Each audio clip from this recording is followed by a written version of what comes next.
So for the back of the worksheet, you are first asked to graph two different functions, h of x and m of x, by transforming the functions on the front of the worksheet.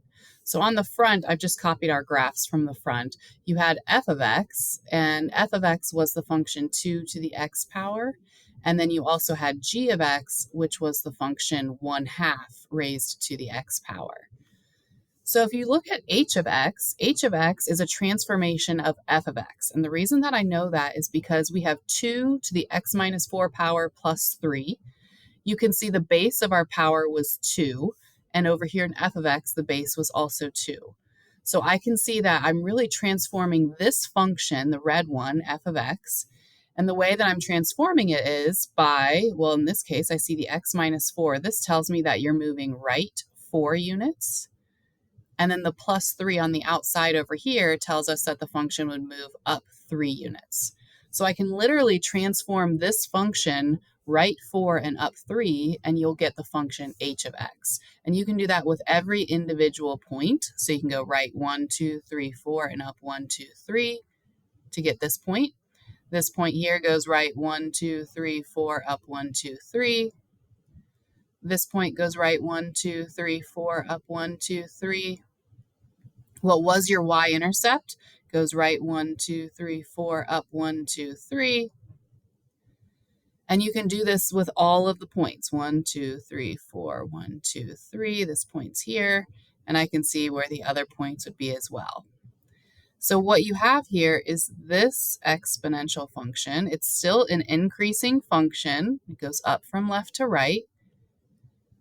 And I can see that it still has a horizontal asymptote. And it should make sense that if your horizontal asymptote for f of x was at y equals 0, and then you shift that graph up 3 units, then your new your new horizontal asymptote is now at y equals 3.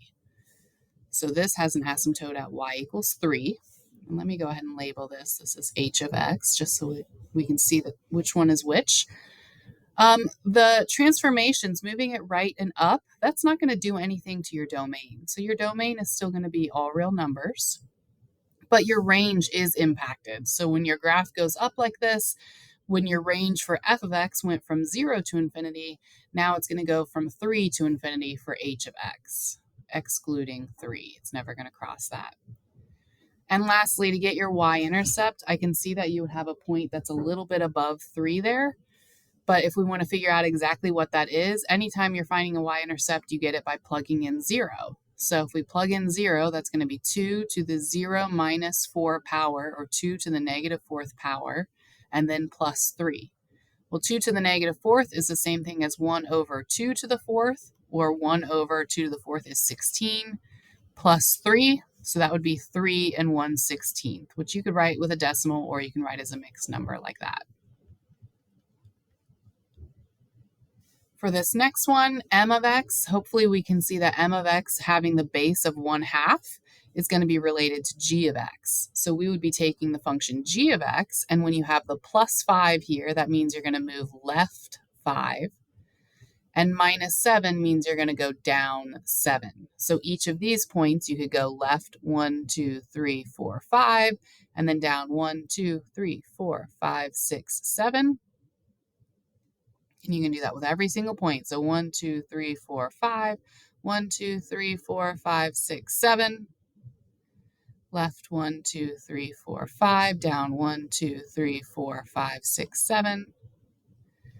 Our next point we can see would go here, and you can get all of your points by doing those transformations. So this graph we can see is still going to be a decreasing function. It has just moved left 5 and down 7. So for our function g of x, which had a horizontal asymptote at y equals 0, now that horizontal asymptote has moved down 7 units. So it is now at y equals negative 7. Your domain would stay the same, negative infinity to positive infinity. Your range is going to be impacted because of it moving down. So your range is going to go from negative 7 up to infinity. And then again, for your y-intercept, you can plug in 0. I can see that it should be something very close to negative 7, but not quite there.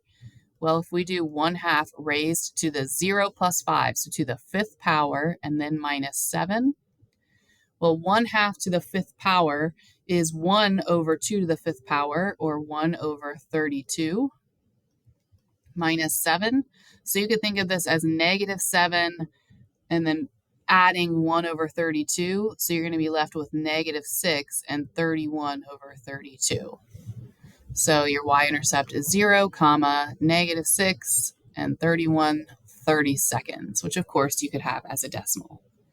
But our goal is that I want to be able to answer these questions in the boxes without necessarily having to graph each of these. So while we are able to do it, what if instead I just listed some functions and I said, okay, go ahead and find all of these things? Then you're going to need to work a little bit more at envisioning this in your head versus actually graphing it. So here's what I mean by that. If you were to try to figure out what f of x is, if it's 3 to the x plus 9 power, if you're trying to find its domain, range, y-intercept, and asymptote, I would recommend going ahead and picturing in your head what 3 to the x looks like. We know that since your b value here is bigger than 1, that it's going to be an increasing function. So it would look something like this.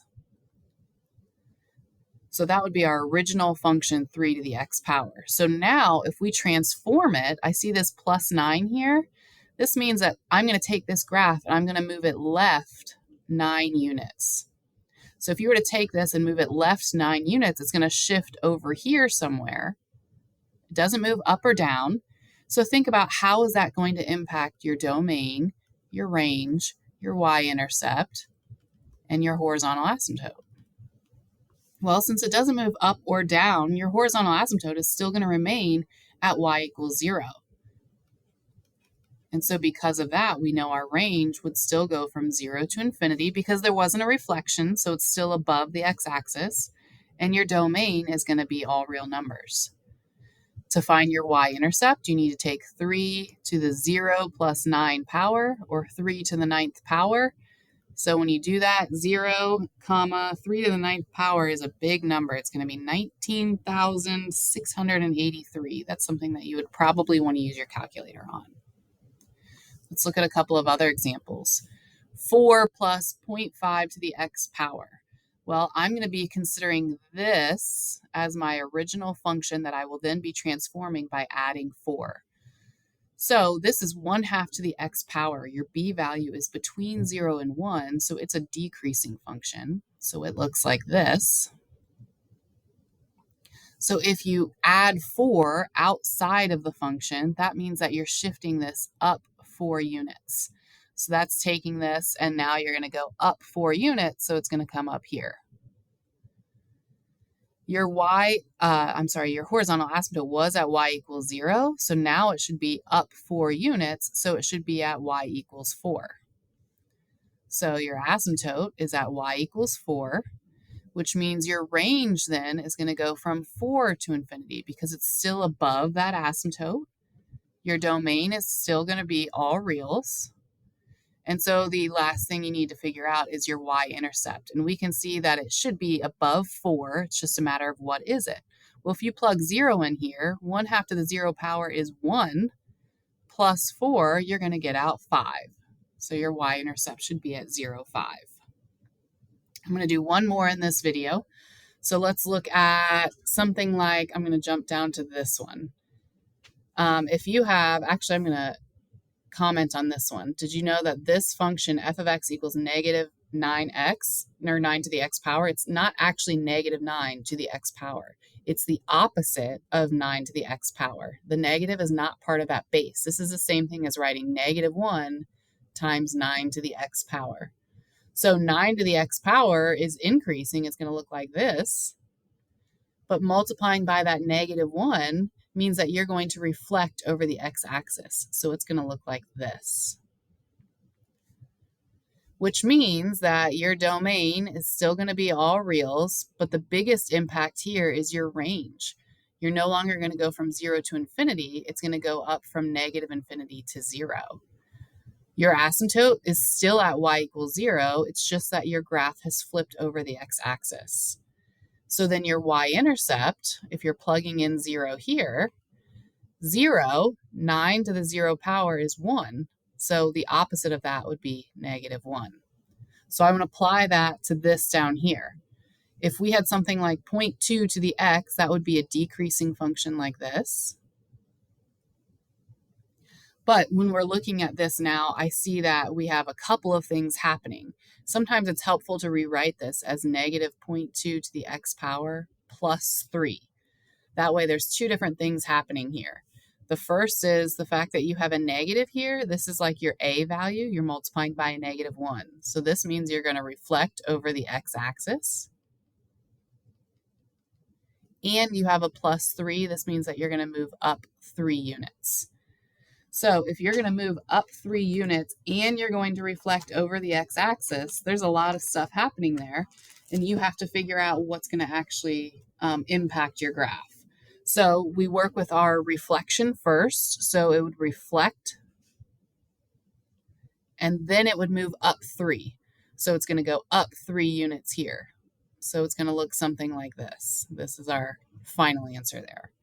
So if it's going to reflect and go up 3, well, when it reflects, your asymptote doesn't change, but moving up 3 means your asymptote is now up here at y = 3. Your range then means that all of your outputs are going to be below 3. So it's going to go from -infinity up to 3. Your domain is not impacted, so it's still going to be all reals. And to find your y-intercept, we would want to plug in 0.